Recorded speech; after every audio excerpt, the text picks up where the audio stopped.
Весна – подходящее время для женского футбола. Представительницы прекрасной половины человечества под звон капели разыграли Кубок Чувашии в зальной версии игры номер 1.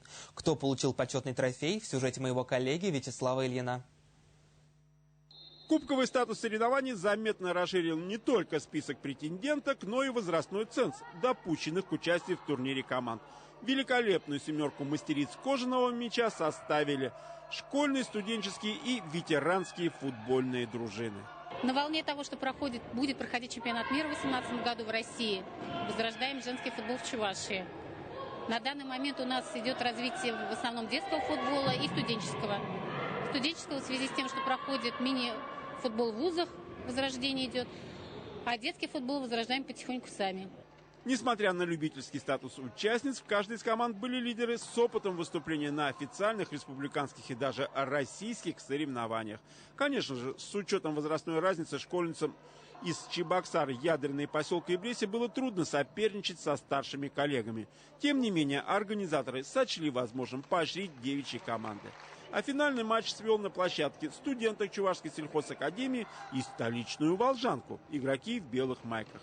Команда футбольных мам под руководством Елены Мазякиной все точки над «и» расставила уже в дебюте встречи, уверенно поведя в счете 2-0.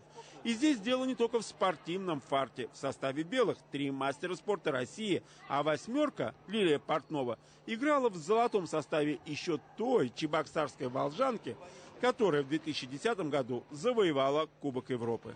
Так что ветераны без особых хлопот сумели довести игру до победного для себя финала. Причем последние 2 минуты при счете 3-0 в квартете доигрывала 8-летняя дочка тренера волжанки Юлия Мазякина. И надо отдать должное юной футболистке, игровой рисунок команды она не испортила.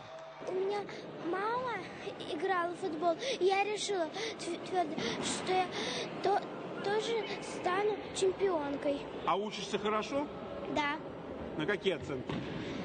А в первом классе еще не ставят. Поражение в финале Кубка Республики стало хорошим раздражителем для команды сельхозакадемии.